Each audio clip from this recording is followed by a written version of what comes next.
So what's going on, guys? My name is Fantastical, and today I'm here to talk a little bit about the game mechanics for Black Ops 3 Zombies. Now, right away, I know there will be some of you guys linking me hours of Shadows of Evil leaked gameplay, but I really don't want to ruin the experience for others, and found out so much about the game that I didn't really want to know yet. And some guy even claimed to have completed the Easter egg, which I hope isn't true, because if that's the case, then all the people that want to have fun hunting down the steps won't really get that chance. So I don't mind leaks, but it's barely even leaks right now. It's pretty much just straight up raw footage and spoilers. And so I wanted to cue you guys in on some things to know for Shadows of Evil that kind of hides these spoilers, but gives you some insight on how everything works. So first off, the big one. We can now take 3 hits in zombies. So yes, say goodbye to the bullshit double hit windmill animation of the zombies swinging their arms at you, because you can now take 3 hits, which is just enough to get out of pretty much any sticky situation, or at least it lets me get out of any sticky situation I need to. A lot of people in the community are, however, furious because they're saying it's way too easy now, but at the end of the day, you're getting JUG regardless, so you're gonna take that 6 hits, so it doesn't really matter. This is a massive change and will definitely help us a ton on those early rounds. But keep in mind, the reason we can now take 3 hits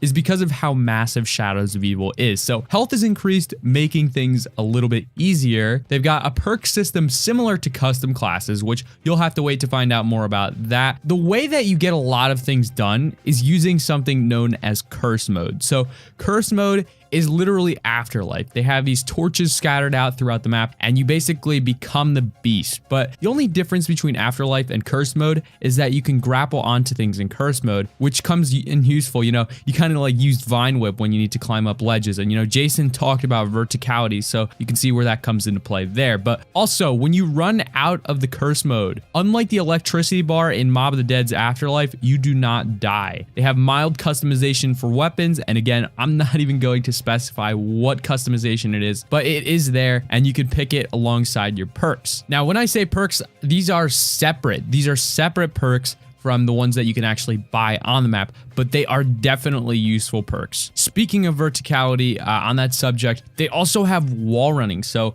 like multiplayer, we can now wall run in zombies, and the zombie speed is very similar to Verrückt from Black Ops 1, which is a little bit fast in my opinion, but the massive overworld, an extra hit that you can take because we can now take 3 instead of 2, definitely makes up for this. On the downside, there are bosses or boss type enemies that are annoying. They're pesky, which I shall not name. Well, actually in the trailer we saw them. We have the Cthulhu beast, which is called Margwas, and then we also have those annoying bee things. I'm not even gonna bother to look up their name because I don't want to know. I don't want to know. Another big mechanic they've reintroduced is that zombies do not die out if you don't touch them. So they brought that back so we can now buy things or search for Easter eggs or pack a punch while we have a crawler. So I'm really thankful that they did that. Well, speaking of the crawler, I assume that if you get too far away from it, it dies similar to Black Ops 2. So it's pretty much the same game mechanic as Black Ops 2. I could go on, but I really don't want to go into detail because I don't want to ruin it for you guys. But those are some of the important things to note with the release of Shadows of Evil that you should probably get prepared for if you're